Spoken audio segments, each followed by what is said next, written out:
Hello and welcome back to another edition of GNAT-TV's In-Depth series. I'm Andrew McKeever, the news director at GNAT-TV's News Project, and it's a pleasure to have you with us today on Wednesday, January 27th.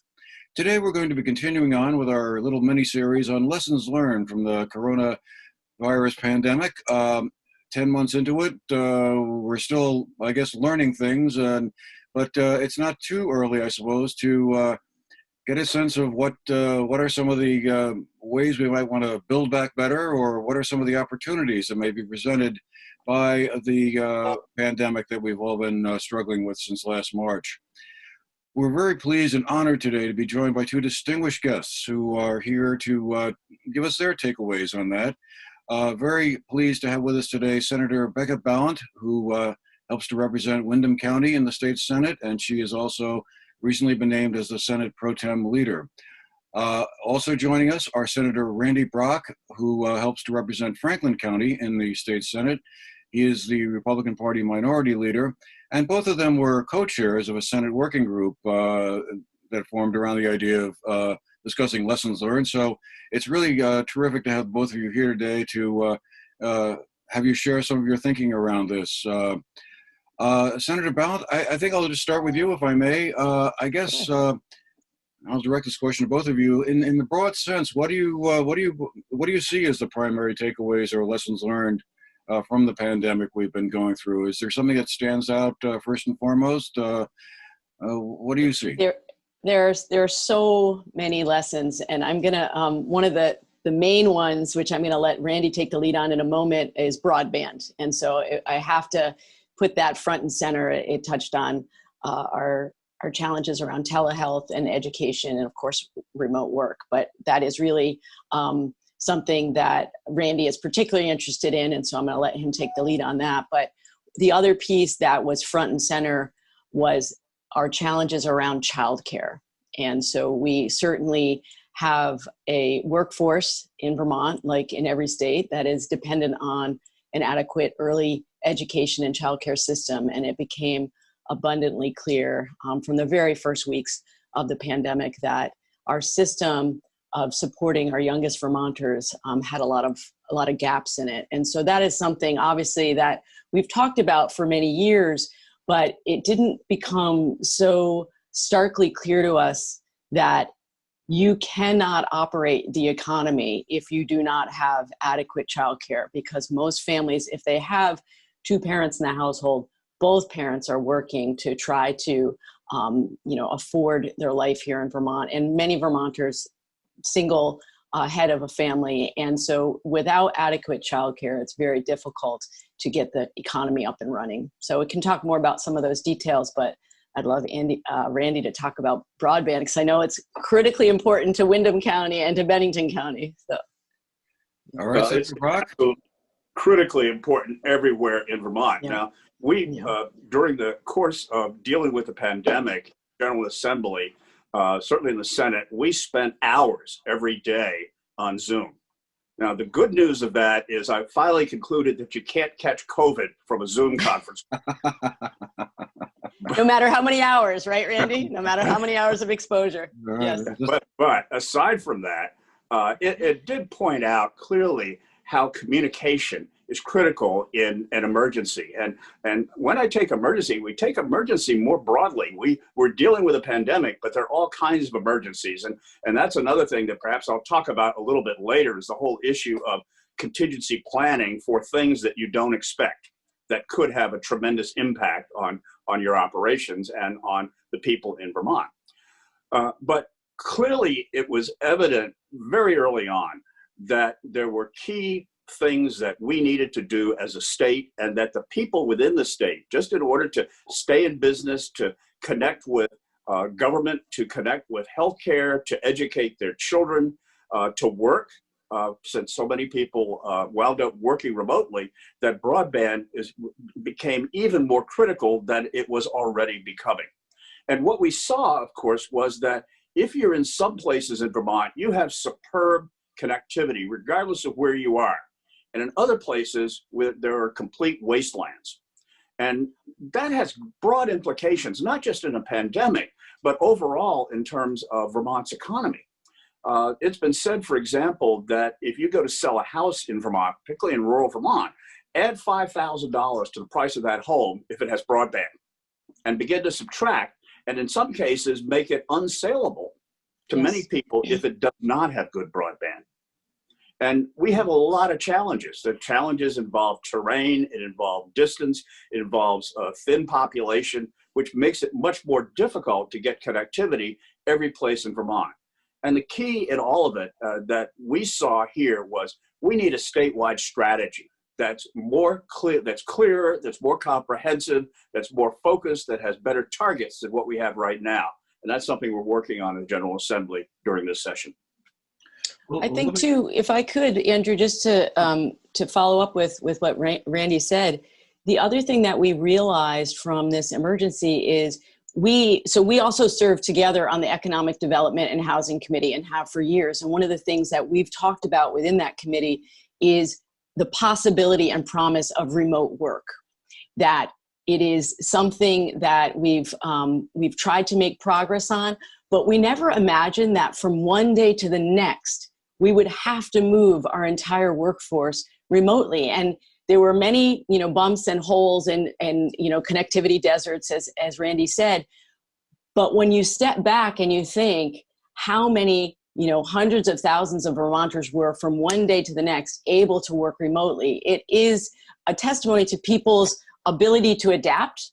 And we in the legislature were one of the only legislative bodies in the country that also was able to adapt over just several weeks' time. So it was a wonderful opportunity that came out of, a lot of panic and emergency, but we did it, and it was a huge accomplishment. So I just wanted to make sure I highlighted that positive aspect. And it also gives us hope that the remote work future of Vermont is part of reducing our carbon footprint. And that is a critical part, that if we can make that possible to have fewer people commuting each day, that is a very practical way that we can try to reduce our carbon output here in Vermont.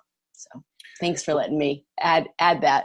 Oh, absolutely. And feel free to jump in whenever the spirit moves. I guess I just thought as a follow-up then how do we get from here to there? We've had communication union districts emerge around the state. I believe the governor yesterday in his budget address talked a little bit about, investing some of the federal dollars that the state has received into expanding broadband capacity around the state. But I've also heard very large numbers associated with really wiring the state to the degree that we'd probably like to see it, $200, $300 million in that range. How do we get from where we're at now? There seems to be widespread consensus that broadband is something we absolutely need to upgrade. How are we going to get there? Well, first we need a plan, and that's step one. And we've had various attempts at a plan, but we don't have what the statutes that we've already passed requires, and that is a comprehensive 10-year telecommunications plan that goes into sufficient depth that we actually have a blueprint. And it's a blueprint that's got to combine a lot of elements, most of which we have right now. We have legacy providers who provide broadband service, and the Verizons and the Comcasts and so on of the world, the VTELs. We also have our new communications union districts. Thus far, what we've seen of them is very, very promising. And what they are effectively is municipalities. By grouping towns in a certain way, much as we've done fire districts in the past, we provide a framework in a geographical area to provide broadband to folks in that area. Now, one of the things that a plan does is it links all of this together, so there's logic in what we're doing. In some cases, there will be some duplication. In a way, that's not necessarily a bad thing, because it builds vibrancy, it builds assurance that you will stay connected. It also adds the competitive spirit, because we have what really is already a public-private arrangement. We have the CUDs that are kind of semi-public, but also have some private aspects. We have the legacy providers that are private businesses in competition. And we've got to link all this together in a logical way so that we do expand broadband without needless duplication, but with vibrancy. Senator One Balint, other you thing, want to add yeah. anything to that, or? Well, one of the things that I was thinking about, you mentioned the governor's address yesterday, and I just thought it might be useful for viewers, Randy, if you just talk for a moment. We talk in the legislature about pole harvesting, and I think a lot of people are a little puzzled. What does that mean, and how does it relate to connectivity? So I just thought it might be fun for you to explain, when we talk about pole harvesting, what are we talking about? Well, we're talking about, you have all these electrical poles that are up and down the highway. You have poles for Comcast and other kinds of cable providers. Those poles are essential in the chain to get fiber, which is what we're really talking about, is fiber to the premises throughout Vermont. Mm-hmm. And really understanding what's on our poles and where our poles are and who owns them and what connectivity there is there. That's a process that we already started in some emergency broadband planning that we did during the COVID, and that needs to be expanded because what we clearly want to do is we want to understand, how do we get fiber, and fiber is we're talking about fiber optic cable, and fiber optic cable is the most modern way to extend things to the home using wires that transmit hundreds, if not thousands, of signals at the same time. And we need to do so in a way that's also redundant, so that desirably, if, let's say, a storm causes a wire to go down, that there's an alternate path that connectivity could reach your home, even if there's a wire that normally services it that's down. So there's a lot of thought that goes into it. And the first thing in pole harvesting is to understand what's there.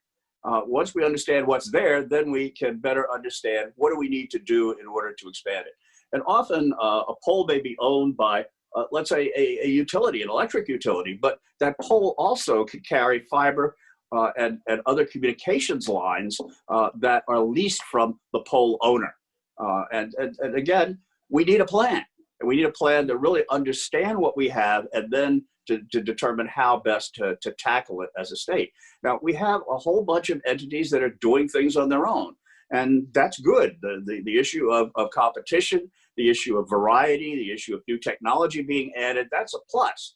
Where we get to a minus, though, is if things are operated in such a shambles manner that the left hand doesn't have any idea what the right hand is doing. And to an extent, even when we have a competitive environment, that's not entirely helpful. We want the competition, but we want things to be done in a logical way that's cost effective, ultimately for the end user, the consumer. And so when we look to from local concerns about connectivity and IT, and then pull out to the larger issue of those of us who work in state government, what is the work that needs to be done there to essentially have a plan for our IT infrastructure at state government going forward? And so we saw, I'm sure, Andrew, you heard about all the troubles that we had at Vermont Department of Labor trying to get people's claims processed, trying to get their benefits out the door. And, that was one of the darkest aspects, I think, of our pandemic response. And it wasn't for lack of trying. It wasn't for lack of, working hard. The commissioner there was working as hard as he could, and everybody in the department were working as hard as they could. But we did not have the capacity to handle the volume. And we had states that we could look to,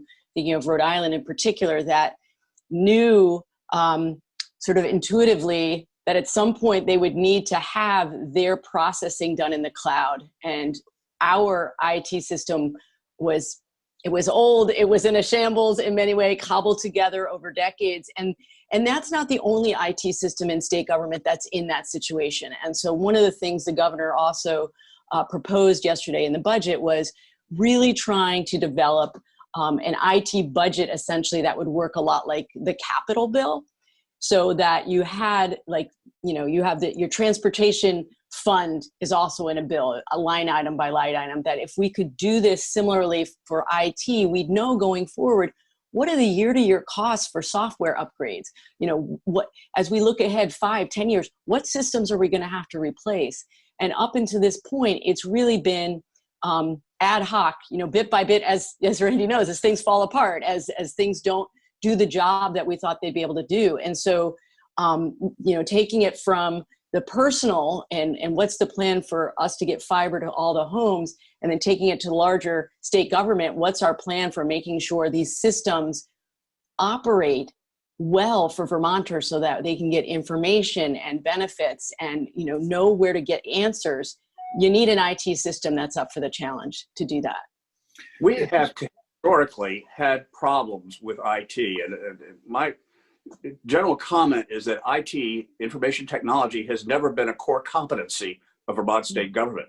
You look back historically, and we have problem after problem, disaster after disaster. The most prominent one was Vermont Health Connect.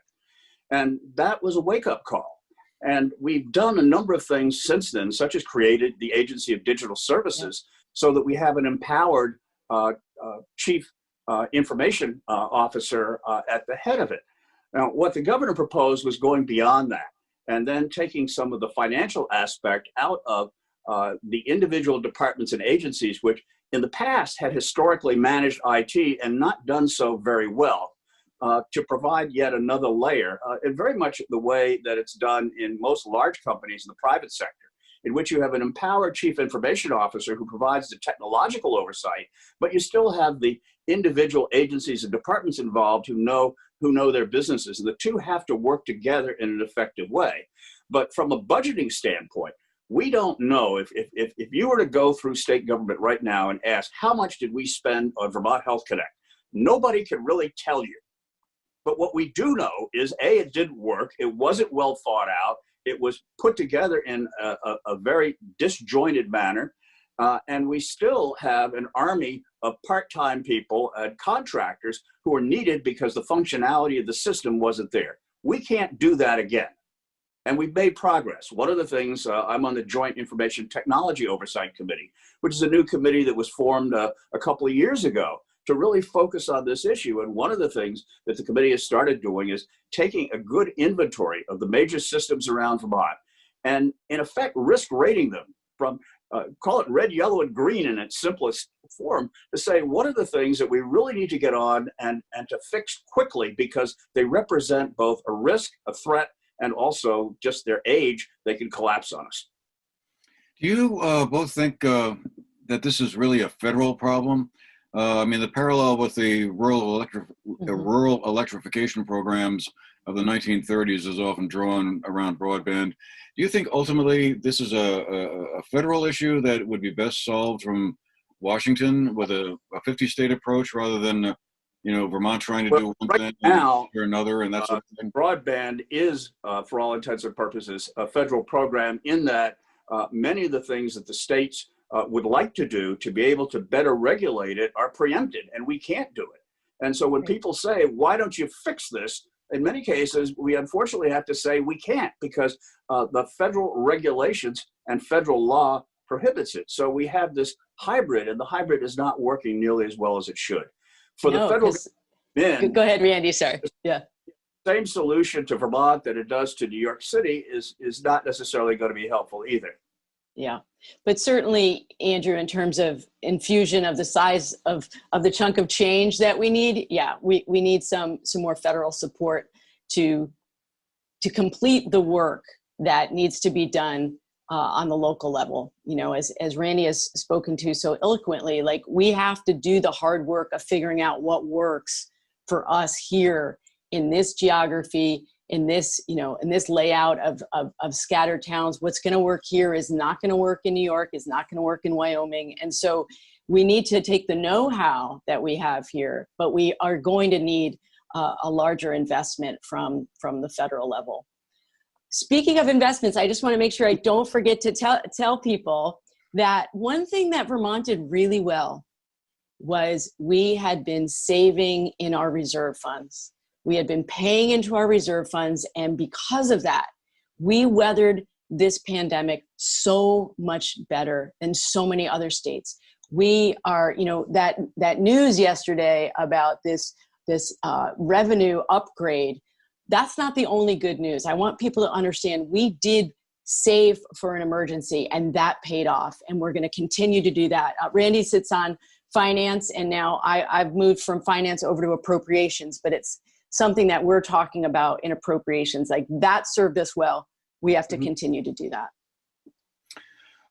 In the few minutes we have left, I thought it might be interesting to hear both your reactions to the governor's budget address yesterday, and whether or not you think that some of the points he was making take us in the right direction in terms of understanding the lessons from the pandemic and seizing the opportunities that might be presented by it. Do you think he, in addition to the broadband point, kind of touched on some important areas that you and your colleagues in the Senate and the rest of the legislature might be able to endorse in some way?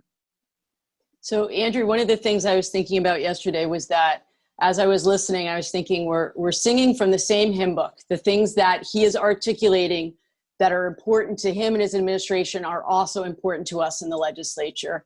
Housing investments, broadband, childcare, all of these things that we've articulated that are important. And so I say we're singing from the same hymn book. We might be on a little bit different pages, but the work of the executive team and the legislative branch working together on this budget is going to be trying to get us, closer and closer to the same page. So, but we're starting from a great place of moving towards issues that both branches care a lot about. So I think there's a lot of common ground there. What did you think, Randy?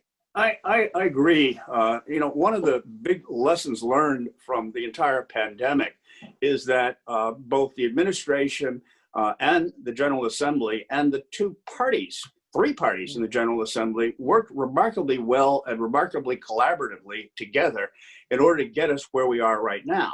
Yes, there were disagreements, no question about that. There always are. But as I've said many times before, we can disagree without being disagreeable. Yeah. And as a result, we get things done.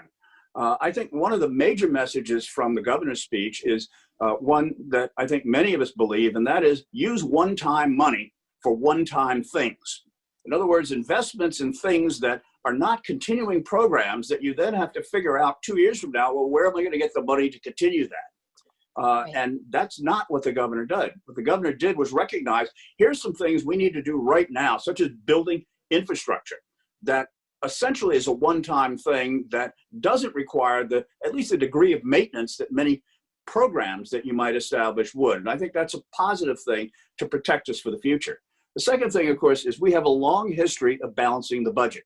We're the only state in the nation that is not required by law to balance its budget annually, and we always balance our budget regardless of which party is in power. And that's one of the things that provided strength to us in this pandemic.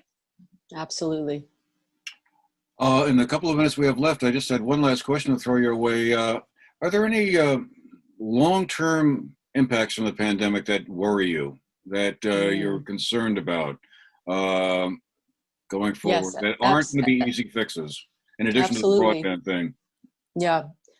The one that I've been thinking about so acutely the last couple of days is the mental health impact it's having on families and on students. And, so I have 2 children at home who are K-8 students, and I see all of the resources and support that I have to allow them to, work remotely. Sometimes all 3 of us have to be on the broadband at the same time. We have the ability to connect. There are so many students and families who are feeling isolated, and we're just starting to get reports across the nation of what appears to be rising levels of suicide in students, increasing rates of depression and anxiety. And so, yes, these are not easy fixes by any means. We're going to have to really keep a close eye on our school-age population, giving the schools the support that they need and our mental health providers the supports they need, because I think we're going to see a big need coming out of this pandemic that is going to be difficult to address. So that's a strong concern I have. And Senator Brock, you get the last word.